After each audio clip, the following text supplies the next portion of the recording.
तू कहे तो नाव पलटा दूं, तुझे बचा लूंगा, मेरी गारंटी है। महात्मा ने दो ही हाथ जोड़ के भगवान से कही, प्रभु कर तुम अकर तुम अन्यथा कर तुम।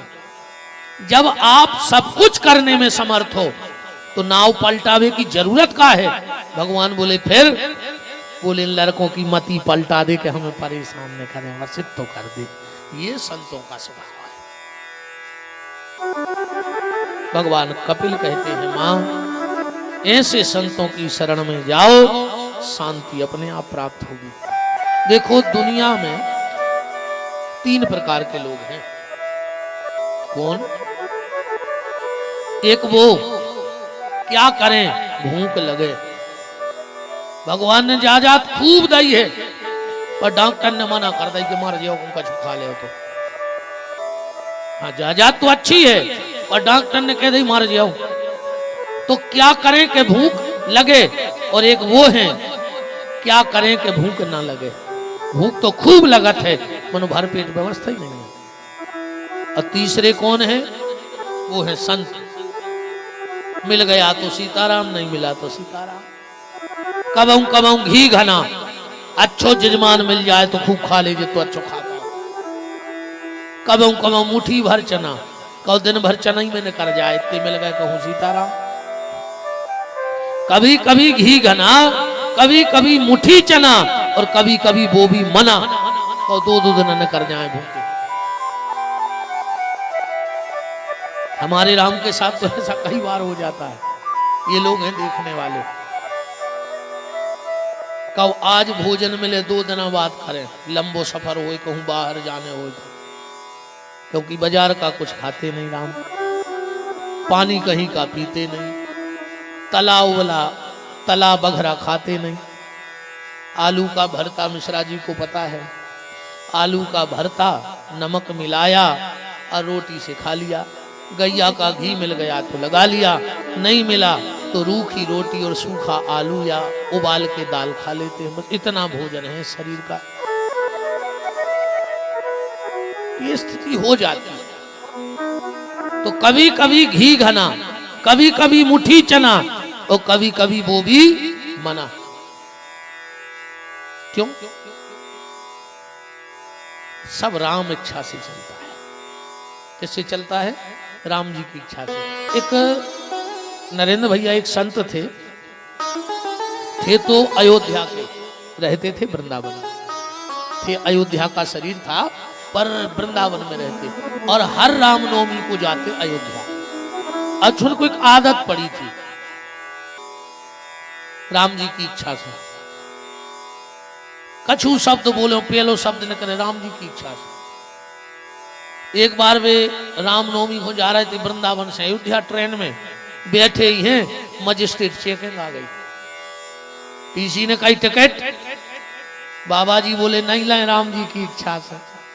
भद्र को मात नहीं पड़ी थी, क्या लगे पैसा दे, बोले हमने दे चुवन्नी राम जी की इच्छा से। तो टीसी बोलो लाए नहीं यहाँ। महात्मा बोलो हम तो धरे 1500 राम जी की इच्छा से। अच्छा राम जी की इच्छा आदत पड़ी थी, जेल हो जाए बाबा। बाबा जी बोले हम तो बने रहे राम जी की इच्छा से, कहूं भजन करने। टीसी को गुस्सा आ गई, स्टेशन आई, उतरे, ऑफिस में ले गए। बड़े साहब से बोलो वो टीसी के बाबा ने तुम्हारी जान खा ली 20 किलोमीटर, हर बात में राम जी की इच्छा, राम जी की इच्छा, प्राण लें। बड़े साहब बोले हाँ महाराज। बाबा जी बोले साहब इन्ने लाख कहीं राम जी की इच्छा से, अब तुम्हें जो कहने हो तो तुम कह ले राम जी की इच्छा से, पर हम पैसा न दें 1 रुपया राम जी की इच्छा से, और धरे हैं 1500 राम जी की इच्छा से। अब भाई तुम पूछो पर धरे हो तो काय नहीं दे रहे राम जी की इच्छा से, तो हम साल भर जोरत है राम जी की इच्छा से, और इन पैसों को हम भोग लगाऊ थे रामनवमी को अयोध्या में राम जी की इच्छा से, तो हम तुम्हें नहीं दे राम जी की इच्छा से, चाहे जेल चले जाए राम जी की इच्छा से। बड़े साहब ने 1000 को नोट निकालो, बोले जो और धल्ले राम जी की इच्छा से, और भोग लगा दियो राम जी की इच्छा से। ये संतों का जीवन है। हाँ ये संतों का जीवन है कि जैसा चाहे नाच न चालो अब हम तुमसे हारे मोहन हम तो बने तुम्हारे मोहन अब तो बने तुम्हारे मोहन हम तो बने तुम्हारे मोहन हम तो बने तुम्हारे। हृदय से गाओ, बहुत अच्छा लगेगा आपको। आप भी ठाकुर जी के बन जाओ। हाँ, दुनिया का बनकर देख लिया अब तेरा बनना बाकी है, अब तेरा बनना बाकी है, अब तेरा बनना बाकी है, अब तेरा बनना बाकी है। तेरी बंदगी से पहले मुझे कौन जानता था,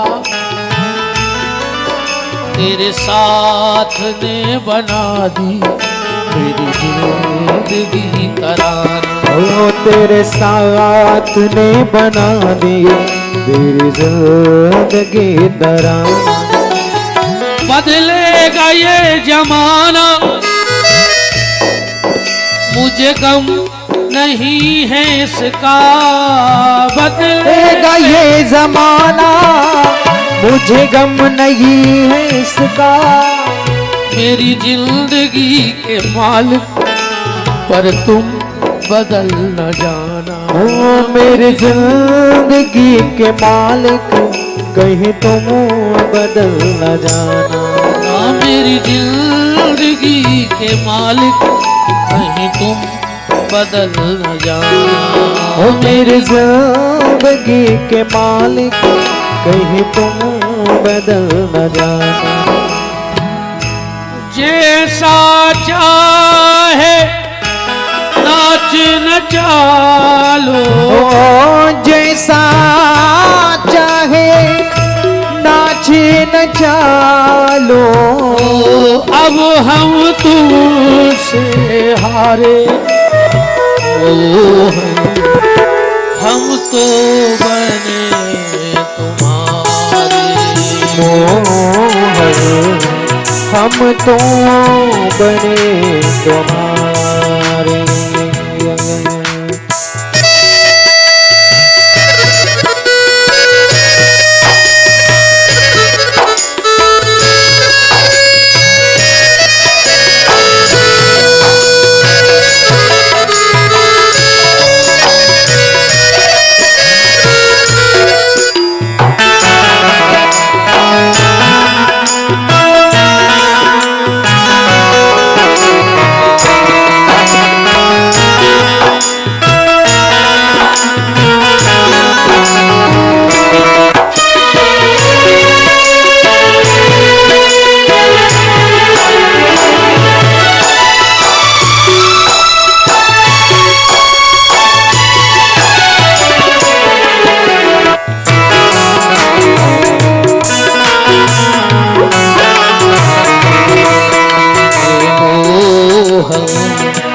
हम तो बने, ये जीवन है साहब। नहीं चित्र लिखा न चरित्र सुना, वह सांवरी मूरत जाने ही क्या। कि जिस मरकट ने इमली न चखी, वह स्वाद छुदा पहचाने ही क्या। और जिसने कभी प्रेम किया ही नहीं, वह प्रेम की आह को जाने ही क्या। जिसने प्रेम किया ही नहीं परमात्मा से, वो क्या जाने क्या रस है उसके पास, क्या आनंद की अनुभूति है उसके चरणों में।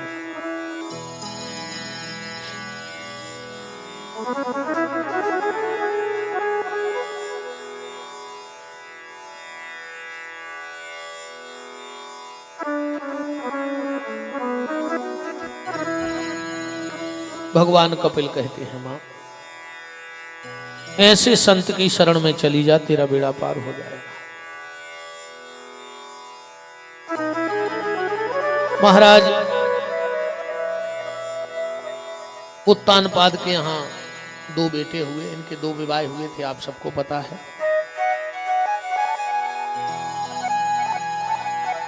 उत्तम और ध्रुव। इन ध्रुव के वंश में उत्कल हुए, उत्कल के वत्सल हुए, अब वत्सल के हुए राजा अंग, अंग के हुए राजा बैन, अब बैन का शरीर मथने से भगवान का अवतार हुआ पृथु, जिनके नाम से ये पृथ्वी है। इसका नाम पृथ्वी नहीं था, इसका असली नाम है वसुंधरा। असली नाम क्या है? वसुंधरा। और इसका एक नाम और है रत्न गर्भा। जब इस पृथ्वी पर ज्यादा पाप बढ़ जाता है तो ये सारी उर्वरक शक्ति को अपने भीतर खींच लेती है, इसलिए इसका नाम है रत्न गर्भा। यहां पहले पहाड़ ही पहाड़ थे। भगवान पृथु ने पहली बार हल जोता तो इस वसुंधरा का नाम पड़ गया पृथ्वी। हाँ, उन्हीं के नाम से पृथ्वी का नाम पड़ा है। उनके यहां हुए विजिताश्वर, जिन्होंने इंद्र को जीता। यह पूरा महाराज मनु के वंश का वर्णन था। सुखदेव जी कह रहे परीक्षित, अब हम तुम्हें 24 अवतारों की कथा सुनाते हैं, ध्यान से सुनो। भगवान का सबसे पहला अवतार हुआ सनक सनंदन सनातन सनत कुमार। दूसरे अवतार में भगवान 12 बन के पधारे। परीक्षित ने प्रश्न किया, भगवान की क्या मजबूरी आ गई? कितनी योनियां थी, कुछ और बन के आ जाते, भगवान सूकर बन के क्यों आए? सुखदेव जी कहते परीक्षित ध्यान से सुनो। संध्या का समय था, महात्मा कश्यप बैठे थे और उनकी पत्नी देवी अदिति पहुंच गई। जाकर के बोली, नाथ आप हमारे पति हो और इस वक्त हमें जोरों का काम सता रहा है, आप हमारे काम की तृप्ति करो। कश्यप ने कहा, देवी संध्या के समय व्यक्ति को 4 काम नहीं करने चाहिए। संध्या के समय शयन नहीं करना चाहिए, संध्या के समय भोजन नहीं करना चाहिए, संध्या के समय स्वाध्याय नहीं करना चाहिए और संध्या के समय स्वगमन नहीं करना चाहिए। शाम के समय की संतान बड़ी दुष्ट होती है। हाँ, कुछ चीजों का ध्यान रखना। अगर आप चाहती हो कि हमारी बेटी ससुराल में खूब सुखी रहे तो भूल कर भी बेटी को 3 चीजें मत रखना कभी। जो बेटी अपने ससुराल से 3 चीजें ले जाती है और मायके से ससुराल में 3 चीजें ले जाती है, वो ससुराल का बंटा झाड़ कर देती है। भूल कर भी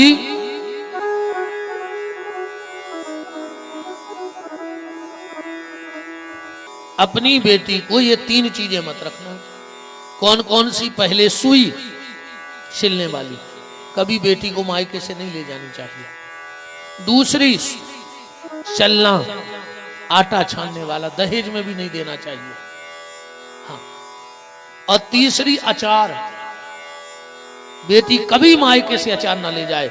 बाप का भाग्य ले जाएगी उस घर से और ससुराल में दुर्भाग्य ले जाएगी अगर अचार लेके जाएगी। पहले जब माताएं कलेवा लेके जाती थी, ईमानदारी बताओ, उसमें शक्कर बांधी जाती थी कि नहीं बांधी जाती थी? कलेवा में क्या बनता था? शक्कर बनती थी, अचार नहीं बनता था। जैसे पति पत्नी को कभी भी एक थाली में बैठ के भोजन नहीं करना चाहिए। हाँ, बगैर प्रमाण की बात नहीं करूंगा मैं आपसे। आप महाभारत का शांति पर्व उठा करके पढ़ना। भीष्म ने कहा है, जो पति पत्नी एक थाली में भोजन करते हैं उनको दरिद्रता कभी नहीं छोड़ती। पति भोजन कर ले फिर उस थाली में पत्नी भोजन कर ले, कोई दोष नहीं, पर एक साथ पति को जूठा नहीं खिलाना चाहिए। जिस थाली में पांव लग जाए उसको भोजन नहीं करना चाहिए, वो नाली के कीचड़ जैसा अन्न हो जाता है। जिसको लांघ दिया जाए, जो थाली लांघ गया हो कोई, उस भोजन को त्याग देना चाहिए। और शादी के पहले अगर पिता और पुत्री एक साथ भोजन करते हैं एक थाली में, तो उस पिता की कभी अकाल मृत्यु नहीं होती, ये गारंटी की बात है। पिता और पुत्री को एक साथ भोजन करना चाहिए, एक थाली में। तो 3 चीजें अपनी बेटी को मत रखना कभी, सुई, आटा छानने वाली छन्नी और अचार। पर बहू की भी गलती नहीं है, ये बब्बा हरे सोई कम नहीं है। बहू ने मायके को बैग सजाओ, ससुर आ गए, बेटा कहाँ जा रहे हैं? पापा तो ना मम्मी अचार लगाइए, समदन के हाथ कैसो अचार। अब बहू का करे बतौले है बेचारे, है ना? अचार मत लाना। सीतानाथ भगवान की जय हो।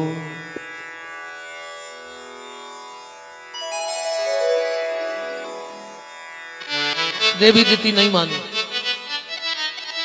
अंत में कश्यप ने विचार कर लिया, राम कीन चाहई सोई होई, और करे अन्यथा आस नहीं कोई। लगता है भगवान की इच्छा बलवती है, कोई लीला करना चाहते हैं।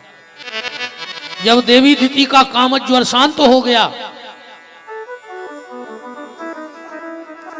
हाथ जोड़ के बोली, नाथ हमसे तो बहुत बड़ी गलती हो गई। भगवान बोले, देवी शाम के समय की संतान है, संत ब्राह्मणों को कष्ट दे बीमारी हो जाए, पर तुम्हें पश्चाताप हो रहा है तो हम एक वरदान देते हैं, तुम्हारे पुत्रों को कभी किसी का श्राप नहीं लगेगा। समय आने पर देवी दीति के गर्भ से 2 बच्चों का जन्म हुआ, जुड़वा। भागवत जी में लिखा है, तत्रई स्वर्ण किरीट भी, दोनों का मुकुट आकाश को छूने लगा। ये हो सकता है? बोले बिल्कुल हो सकता है। कैसे? ये दोनों लोभ के प्रतीक हैं। हिरणाक्ष और हिरण्यकश्यपु कौन है? लोभ। और लोभ 2 प्रकार का होता है, एक होता है संग्रह वृत्ति लोभ और एक होता है पाप वृत्ति लोभ। संग्रह वृत्ति लोभ कौन सा है? ना आदमी खुद खाता है ना दूसरे को खाने देता है, ये संग्रह वृत्ति लोभ है। खेत में अभी चना वो बोओगे तो उसमें वो बनाते ना बिजू का, क्या कहते उसको? बिजू का ही बोलते हैं, बिजू का। एक लाठी ऐसी एक ऐसी, उसमें कुछ कपड़े पहना दिए, तो न जानवर वहां जाते हैं ना वो खुद फसल खाता है, जो आज संग्रह वृत्ति लोभ। और एक होते पाप वृत्ति लोभ, अच्छी फसल दिखानी और आदमी मेड़ी पे बैठ के कहते ये साल वो की मूल काटे चाहे पूरी फसल लग जाए। अरे राम राम राम राम राम, अच्छी फसल देख के जा भी तो कह सकते कि भगवान हमें अच्छी फसल दे रहा है। एक आध गरीब मोड़ी के ब्याह में 2-5 हजार लगे हैं ये साल। तो गांव में कोनो मंदिर जीर्ण शीर्ण है, हम वो मंदिर में 10 बोरी सीमेंट लगवा है ये साल। भगवान ने, हम तो 50 बोरा की सोचे थे, भगवान ने 70 दिए, तो 10 तो हम भगवान के काम में लगे हैं। पर आदमी कहते उनकी मूड काट है ये साल। अरे शर्म तो करो रे भैया, तुमने एक दानो खेत से बीनो, तुम्हारी मोड़ी मोड़ा बिस्कुट खो रो रहा है और पुलिस के और वकील के कुत्ता बिस्कुट खा रहा है तुम्हारी कमाई में। बताओ तनक तो शर्म करो। कमाई कौन किया है? तुम्हारी। तो पुलिस के कुत्ता बिस्कुट खा रहा है तुम्हारे पैसे में, तुम्हारे मोड़ी मोड़ा रोटी ला रहा है। बताओ, ये संग्रह वृत्ति, पाप वृत्ति लोभ, ना खुद खाता है ना दूसरों को खाने देता है। अरे बिजू के खेत के काय खोप जस लेत, अन्य खुद खाए खेत खुने औरों को खाने दे। अरे अकेले खेत में बिजू के नहीं होए, ऐसा नहीं हो सकत कि तुम्हारे ते कुंवरपुर प्राणपुर आसपास के गांव में बिजू के नहीं होए। हर गांव में 2-4 बिजू के होंगे। ऐसा कोनो गांव नहीं है जो इस क्षेत्र में बिजू का नहीं हो। अब ढूंढने तुम्हारों को बिजू के कुआं बताएं, हम दे रहे। जिंदगी मंदिर नहीं गए, जिंदगी कथा में नहीं गए, जिंदगी अच्छे काम में नहीं गए, घर के दरवाजे बैठे कहूँ कोनो मंदिर जा रहा हो जे तो कहें भैया आप भक्त आएंगे, इनको विमान है ले अभी समझ जाइए जो या वो बिजू को। हाँ, ने तो खुद मंदिर जा रहा हो अन्य दूसरों को जान दे रहा हो। अरे तुम्हारे बाप दादों से तुम्हें संस्कार नहीं मिली तो नहीं करो, पर जो कर रहा हो करन दे। 2-4 इनमें भी रहते। हाँ, जिंदगी मंदिर ने जे, पर 2-4 माताएं सोच ले में तेरी जिंदगी लगी है काम में, अपन तो सोमवार क्या भजन कर भी मंदिर में। बेचारी इकट्ठी हो गई, अब वे तो जा रही मंदिर, जे बैठी घर के बाहर, इरी कई भक्त ने कर गए मीरा यहाँ है पुजार नहीं जा रही, तो तुम का चुड़ैल नहीं बैठी, बात तो पुजार नहीं आए, तुम चुड़ैलन कहाँ आई? बोलो। आज के बाद जे को भजन करवे वालों को मजाक उड़ाए, समझ जाइए जो जाए बिजुबो। अभी भजन करने वालों का मजाक मत उड़ाओ, वो कर तो रहा है, कैसे भी कर रहा है। अरे भैया बिल्कुल मन नहीं लगे भगवान में, फिर भी मंदिर जाएंगे, तुम तो एक हो जाएंगे कि गांव भर जान जाए कि तुम बहुत बड़े भक्त हो, भीतर से बिल्कुल नहीं बदलिए, मन मंदिर जाएंगे। 2 मिनट जाके मंदिर में बैठ गए, घर भग जाओ, तुम तो देखियो ना भगवान को, उन मंदिर की चौतरा पे जाएंगे बैठिए, उसे पता है क्या हो जाए। कचहरी पे बैठ जाओ, वकील का कहे है हम आओ क्लाइंटा बैठो, नहीं के अस्पताल में बैठ जाओ, डॉक्टर का कहे हम आओ मरीज है बैठो, थाने में बैठ जाओ, पुलिस वालों का कहे हम आओ मुजरिम में बैठो, बस में बैठ जाओ, कंडक्टर का कहे हमारी सवारी है बैठी। तो जब तुम्हारी बस में बैठे पे सवारी बन गए, थाने में बैठे में मुजरिम बन गए, अस्पताल में मरीज बन गए, कचहरी पे बैठे में क्लाइंट बन गए, मंदिर में बैठे रहो, कौन ना भगवान के ही दे के हम आओ भागते या बैठो, और जो ना भगवान ने जाके दे उधर नहीं बेड़ा पार हो जाने प्यारे, बैठो भर, बिल्कुल मन नहीं लगे भगवान में, मन मंदिर जाएंगे। और जो जी मजाक उड़ाए, इनके मुंह में तो पर है कीड़ा, तुम तो देख लियो, जितने छांट लियो, ये बुढ़ापे में कीड़ा पार कमाल है, इतने बड़े निकार है मुंह में से। आज भगवान के भक्तों को मजाक उड़ा रहे, वो कर रहा हो कैसा कर रहा हो, पर भगवान को नाव तो ले रहा हो।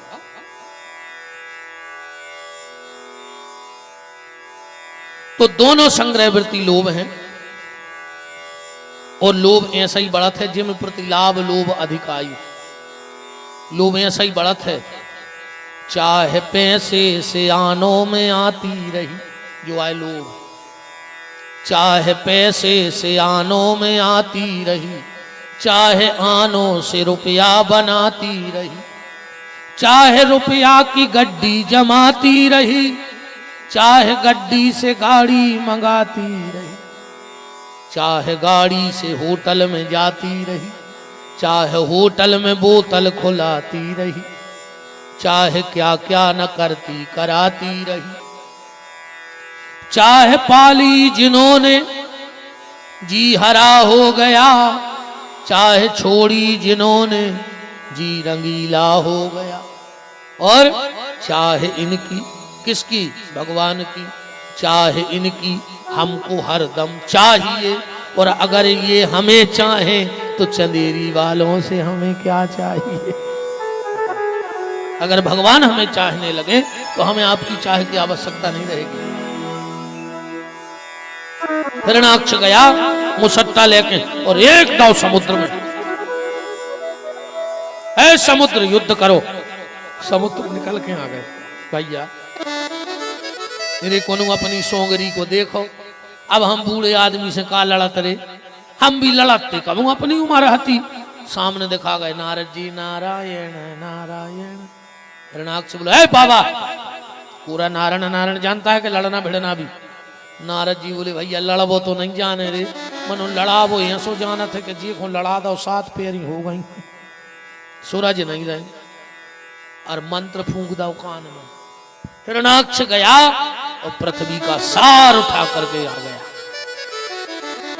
उसी समय ब्रह्मा को छींक हुई। अब ब्रह्मा की दाहिनी छींक से अंगूठे भर के भगवान 12 प्रकट भय।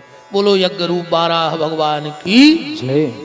जहां हाथों के रोम टूट के गिरे उते कुसा बन गई, जहां पांव के रोम टूट के गिरे उते दूबा बन गई। हृदय से पसीना की बूंद गिरी, जैसे उज्जैन की क्षिप्रा नदी बन गई। क्षिप्रा का उद्गम स्थल कहां से? भगवान 12 के हृदय से। भगवान गए, पृथ्वी को सार लेके आ रहे थे। हिरणाक्ष पीछे से गारी देने लगो। भागवत में गारी भी लिखी है। अंतर तो है ये संस्कृत की है भाषा, सुबह मीठी लगत अपन को गारी दे दे संस्कृत में, वो जाने हमारी तारीफ कर रहे हैं। हम श्लोक पढ़ रहे, देखो का कह रहा है ना, सत्यम वयम भूवन गोचरा मृग, ए बन के सुगर रुक। भगवान ने कही हमसे बन के सुगर या कह रहा है, बन को सुगर अपनी पे आ जाए तो हाथी को पछाड़ खुआ दे। अब भगवान ने सोची ने हमें गारी दी, हम भी को गारी दें, तो भगवान ने भी लौट के गारी दी। भगवान का कह रहे हैं, जैसे ही हिरणाक्ष ने कहा कि सत्यम वयम भू वन गोचरा मृग, भगवान बोले यस्माद ब्रंधेन मृगे ग्राम सिंहार। भगवान बोले ग्राम सिंह, अब को उसे कह दे कि आओ ग्राम सिंह, तो वो का सोच है हम अपने गांव में शेर खाएंगे, कहा है इस हमसे गांव को शेर कही, जबकि कुत्ता को कहते हैं ग्राम सिंह संस्कृत। हाँ, कुत्ता को का कही जाते है ग्राम सिंह। एक जगह और गारी लिखी है भागवत में, का विदुर जी दे रहा है धृतराष्ट्र को, भीमा वर्जिता तत्रई ग्रहपाल। अरे धृतराष्ट्र, तू दुष्टर के घर में ग्रहपाल की नहीं पड़ा है, अब को उसे कवाओ ग्रहपाल। सुबह का सोच है कि हम परिवार के मुखिया सो ग्रहपाल, जबकि बूढ़े कुत्ता को कहते हैं ग्रहपाल। संस्कृत की भाषा इतनी प्यारी है। अच्छा केवे को तो फर्क है नहीं है।